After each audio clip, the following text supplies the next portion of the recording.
Bueno, en nuestra clase de hoy vamos a seguir investigando, aprendiendo todo lo que es esa manifestación, esa revelación que nos hace Dios a través de las Sagradas Escrituras, ¿sí? Eh, una interpretación de la Sagrada Escritura, reconociendo los diferentes sentidos y géneros literarios, es necesaria cuando los autores sagrados describen aspectos del mundo. Ya decíamos que todo el entorno de los autores sagrados pues tiene que ser tomado en cuenta porque ellos pues cada uno vivía una época diferente, ¿no? La revelación como historia de la salvación culminada en Cristo empezó como ese diálogo entre Dios y los hombres, a través del cual les invita a participar de su vida personal. Desde el principio se manifestó con carácter de alianza, que da origen a una historia de la salvación. Queriendo abrir el camino de la salvación sobrenatural, se manifestó personalmente a nuestros primeros padres ya desde el principio. En el libro del Génesis vemos la historia del cielo y de la tierra en el capítulo 1, del 1 al 2. Después, en el capítulo 2, la historia de Adán y sus hijos, cómo Dios creó al primer hombre y después de ahí mismo, de él mismo, la primera mujer, y luego cómo tuvieron sus hijos y su descendencia. Después, en el mismo libro del Génesis, en el capítulo 6, viene la historia de Noé, con el que hace una alianza, al cual le promete que no volverá a castigar la tierra inundándola como con ese diluvio de 40 días y 40 noches en el cual la tierra pues desaparecieron todos los seres humanos porque se habían desviado del camino. Una de las pruebas de la existencia de Dios de las que hablábamos hace días, era que Dios, por la luz natural de la razón, nos hace ver que algo existe más allá de nosotros, ¿sí? Y una de las pruebas, la prueba psicológica es a partir de el deseo de felicidad. Como en la psicología del hombre está incluido todo el deseo del hombre por ser feliz, aunque nos equivoquemos. Nos equivocamos buscando la felicidad en donde no está, pero no porque queramos perdernos o queramos ser desgraciados, sino por la apariencia de bien o la apariencia de felicidad que nos van a proporcionar las cosas que queremos alcanzar. Esa apariencia de bien la interpretamos porque nuestra inteligencia, recuerda, está nublada. Nuestro entendimiento está nublado por el pecado original. En el principio no era así. Dios creó al hombre con unos dones que están por encima de su naturaleza, dones preternaturales, que lo hacían tener una inteligencia muy clara y entendía en el momento las cosas, las captaba, eh, acertaba con ellas su mente y entendía perfectamente. Nosotros no, nosotros tenemos que hacer un proceso discursivo para entender las cosas y más las cosas de Dios, porque no estamos tan acostumbrados a las cosas espirituales, estamos más acostumbrados a lo que nuestros sentidos nos presentan, que son cosas materiales. Pero esa interiormente pensar en que debe de haber la felicidad eterna o que debe de haber la felicidad y yo la voy a buscar a como dé lugar, pues es una prueba de la existencia de Dios. ¿Quién nos puso ese deseo de ser felices? Alguien que es la plenitud de la felicidad. Solamente así se explica que nosotros, ¿quién nos dio esa idea de que existe una felicidad completa? pues el mismo creador de la felicidad nos las dejó impresa en nuestra alma. Y otra cosa son las pruebas morales. Las pruebas morales son ese deseo del hombre de hacer el bien a través de una ley natural que todos traemos inscrito en nuestra alma. Esa ley natural nos hace, aunque no conozcamos nada de Dios, aunque no conozcamos nada de religión, y esto se ha probado a través de los siglos, en los pueblos que no han tenido una instrucción religiosa, sino que ellos solos a través de esa luz natural de la razón para dar un culto a una divinidad, eso ha hecho también que los hombres deseen hacer el bien y rechacen el mal. A eso se le llama ley natural.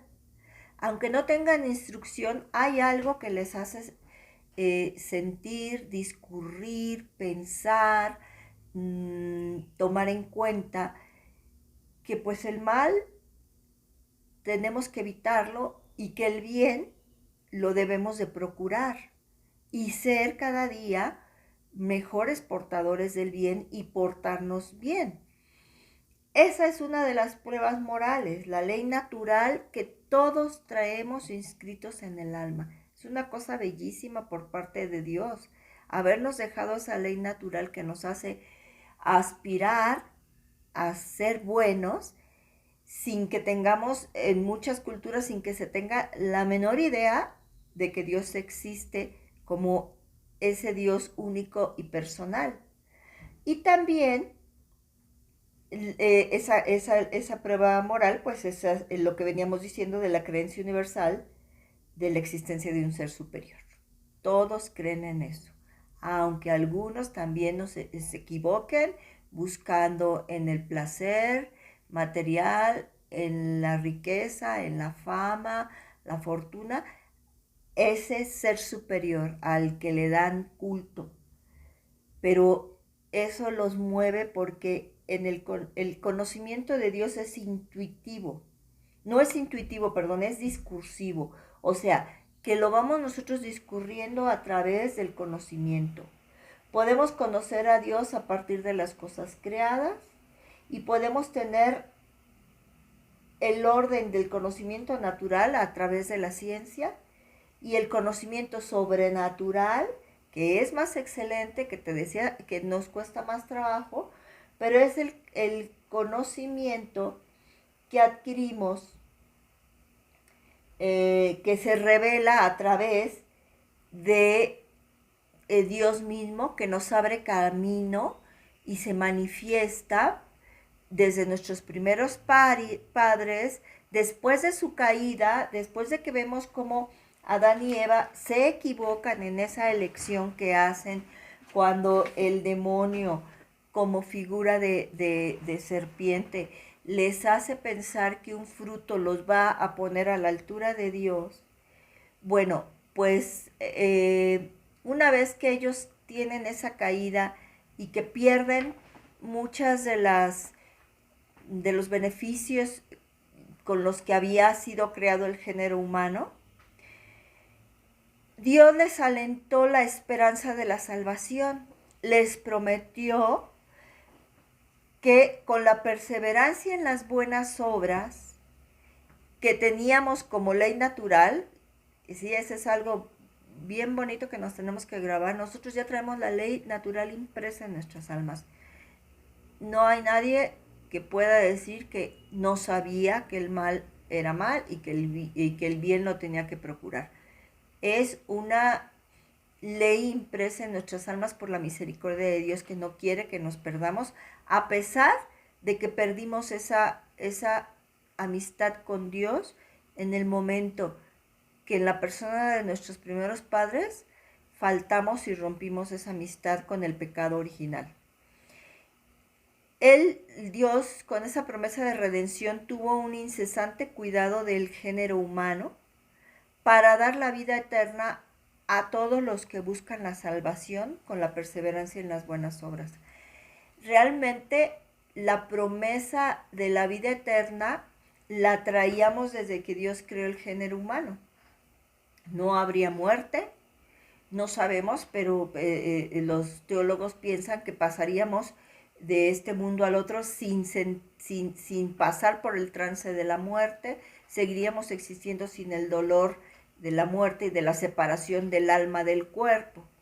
Pero al momento en que nuestros padres pecan, al momento en que nuestros padres transgreden esas leyes que deben de existir en el universo, porque el universo tiene que estar regido por la ley de Dios, porque Él así lo dispuso. En el momento en que ellos transgreden esas leyes y rompen esa amistad con Dios, no conformándose con todo lo que les había dado, sino queriendo igualarse a Él, cosa que era totalmente imposible, pues en ese momento pierden todos esos privilegios y lo primero que vino al mundo fue la muerte, ¿sí? La muerte existió desde ese momento.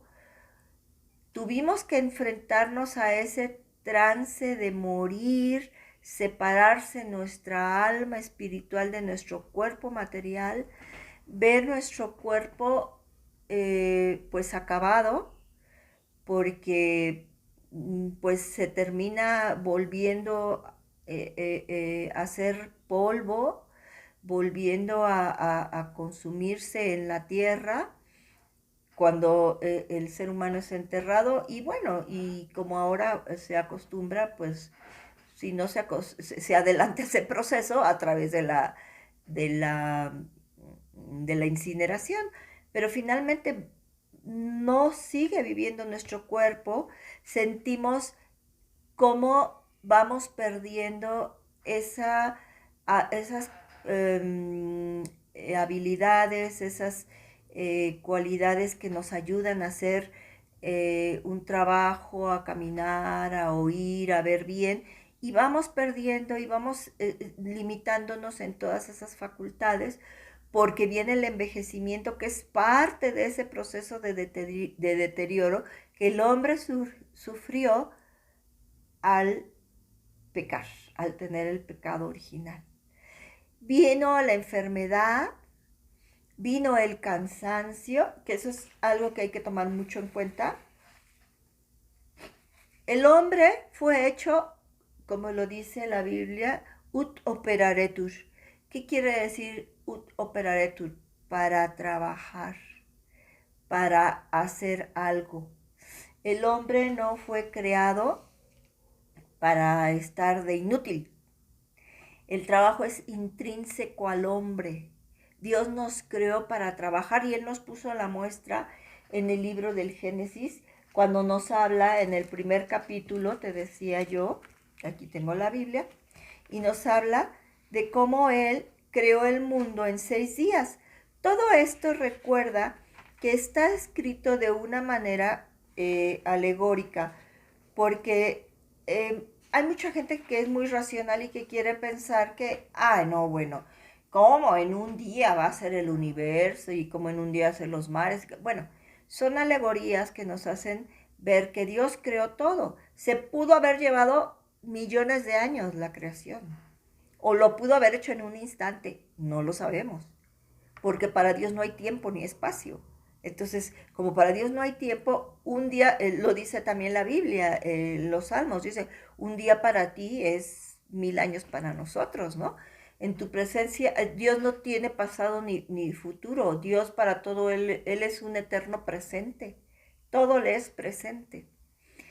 Todo eso son las limitaciones que nosotros tenemos al ser criaturas, es decir, creados por Él, y también haber sido más limitados al haber perdido todos esos dones que Dios nos dio cuando nos creó con ciertos privilegios y nos dio ese deseo de estar con Él eternamente. Lo perdimos, vino el cansancio en el trabajo, vino la enfermedad, vino el que se nublara nuestro entendimiento y nuestra inteligencia no entienda ni capte como como capta un ángel o como captábamos nosotros, que el conocimiento nos llegaba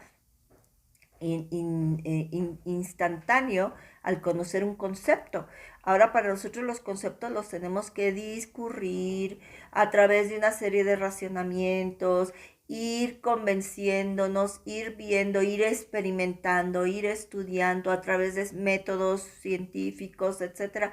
El conocimiento para nosotros es algo que exige esfuerzo y trabajo, cosa que para nuestros primeros padres no, ni para los ángeles tampoco, ¿verdad?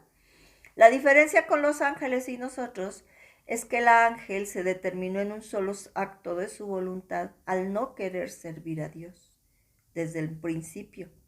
Ya veremos otro día a qué se refiere. Y el hombre sí quería servir a Dios, sí quería estar cerca de él, pero fue engañado por un ser inteligentemente más capaz que le mostró algo que lo hizo tomar una decisión errónea y transgredir la ley que Dios había puesto a la naturaleza y al mundo entero. Entonces, bueno, cuando Dios crea al hombre, lo llena de una serie de atributos. Cuando Él crea el agua, los mares, la tierra, la vegetación, todo esto, como empieza el libro del Génesis, al principio creó Dios el cielo y la tierra una soledad caótica y las tinieblas cubrían el abismo, mientras el Espíritu de Dios aleteaba sobre las aguas. Y dijo Dios que exista la luz. Y luego dijo Dios que haya firmamento.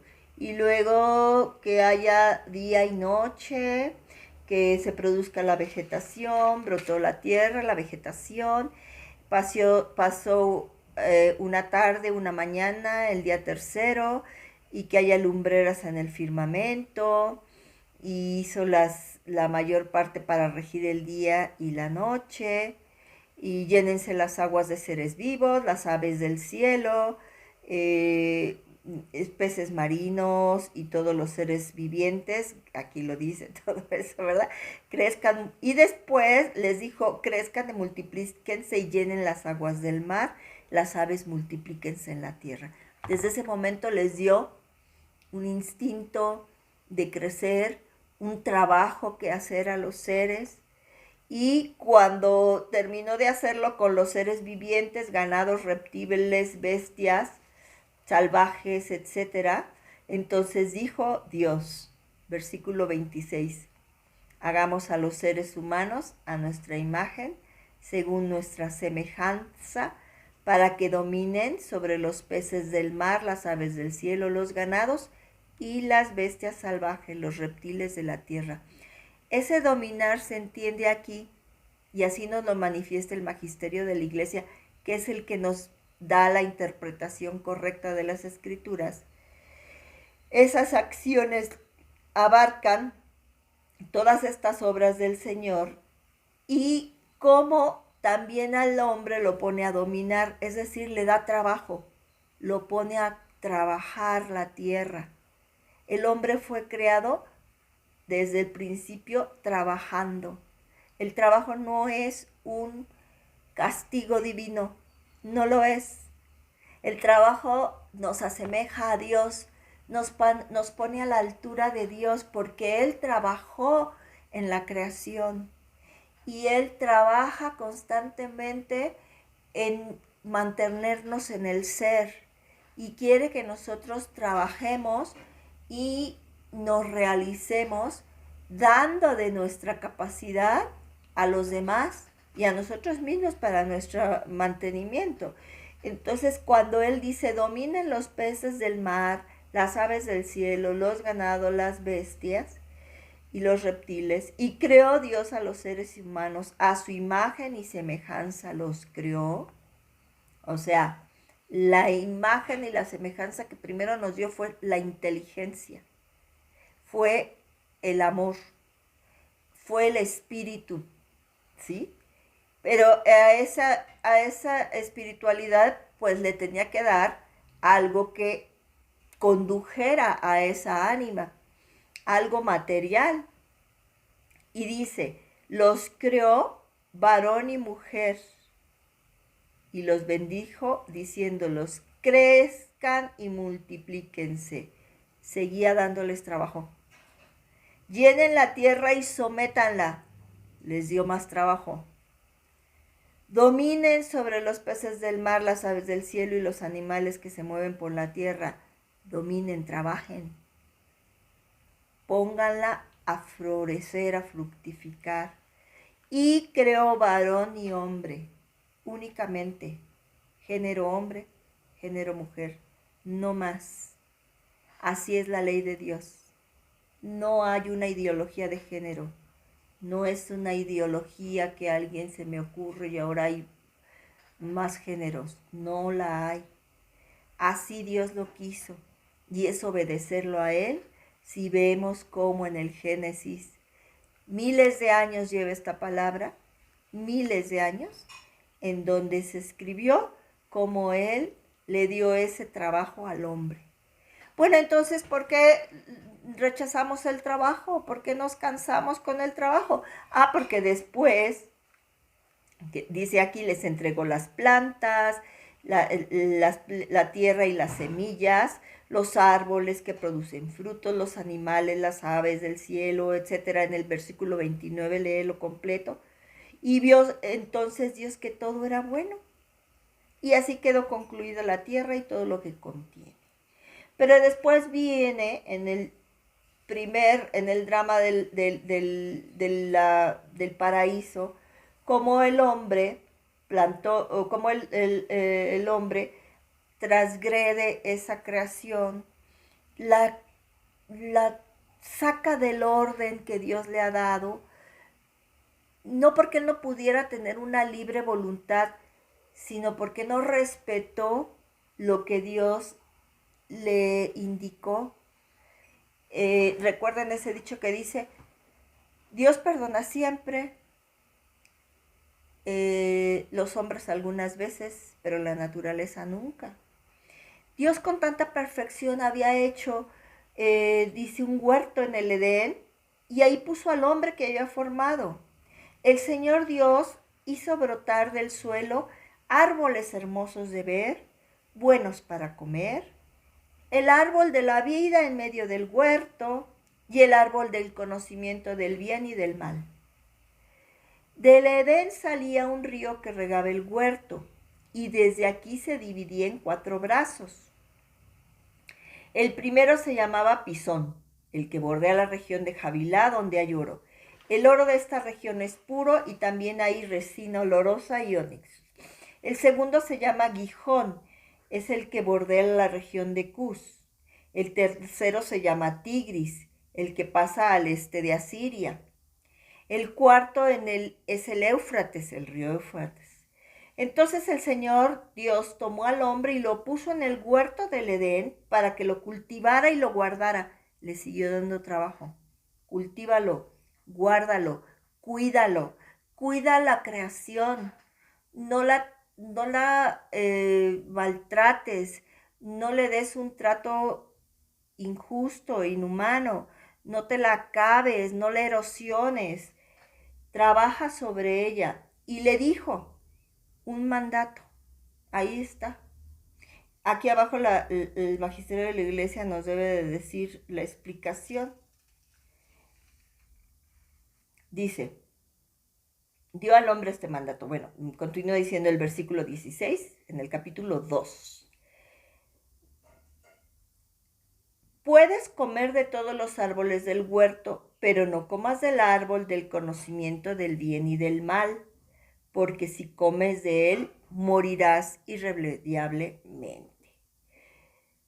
Y después Dios pensó, no es bueno que el hombre esté solo, voy a proporcionarle una ayuda adecuada. Entonces formó de la tierra toda clase de animales del campo y aves del cielo, se los presentó para ver cómo los iba a llamar, porque todos los seres vivos llevarían el nombre que él le diera.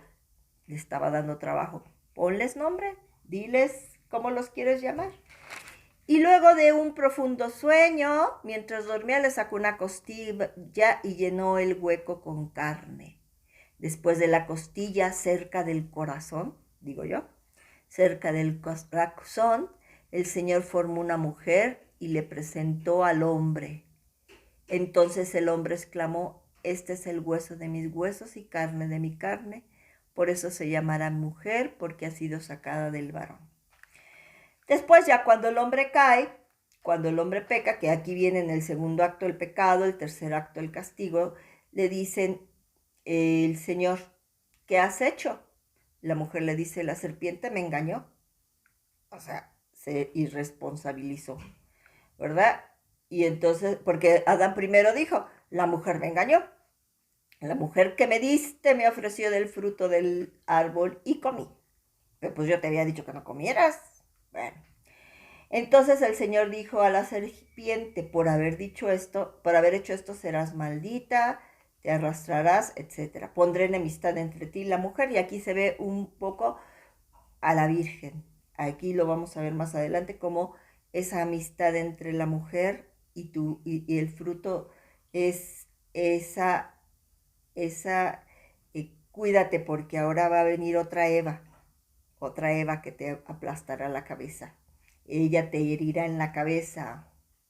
A la mujer le dijo, multiplicaré los dolores de tu embarazo. Ya les había dicho que trabajaran, ya les había dicho que hicieran, que dominaran, que todo. Y ya después vino el castigo. El castigo trajo dolores en el embarazo. Desearás a tu marido y él te dominará. Y al hombre le dijo, por haber hecho caso a tu mujer y haber comido del árbol, maldita sea la tierra por tu culpa. Con fatiga comerás sus frutos, te vas a cansar, te vas a cansar. Y todos los días de tu vida, ella te dará espinas y cardos y comerás la hierba de los campos. ¿Qué quiere decir? Pues ese drama ha abierto una espiral de pecado que se prolonga después, pues con muchas tragedias, cuando Caín mata a Abel, etcétera. Ya teníamos esa tendencia al pecado porque aquí se rompió toda esa amistad que había con Dios.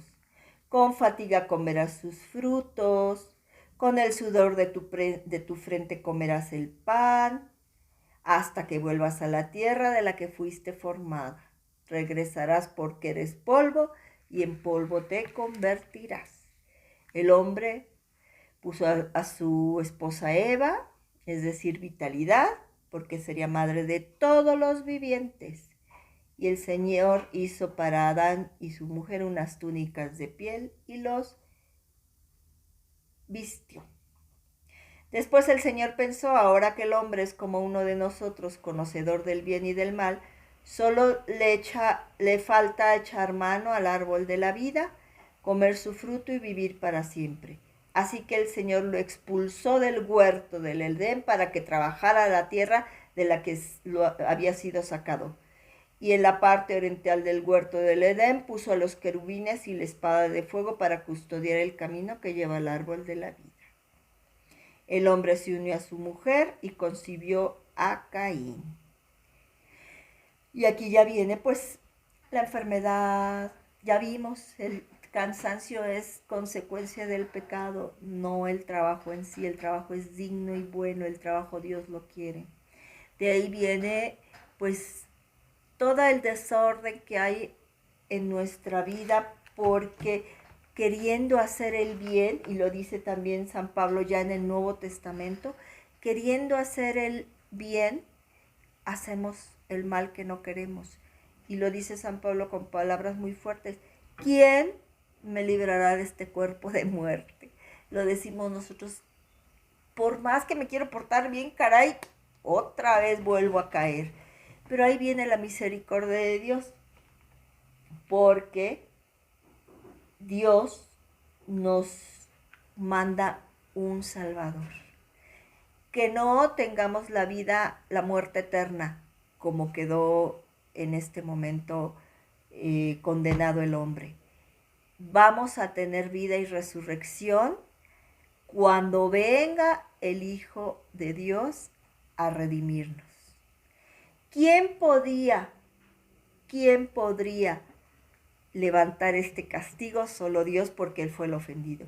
¿Y quién podría actuar de manera que quedara perdonado ese pecado tan grande? Solo alguien de la altura de Dios, porque Él fue el ofendido. La ofensa se mide por el ofendido, no por el ofensor.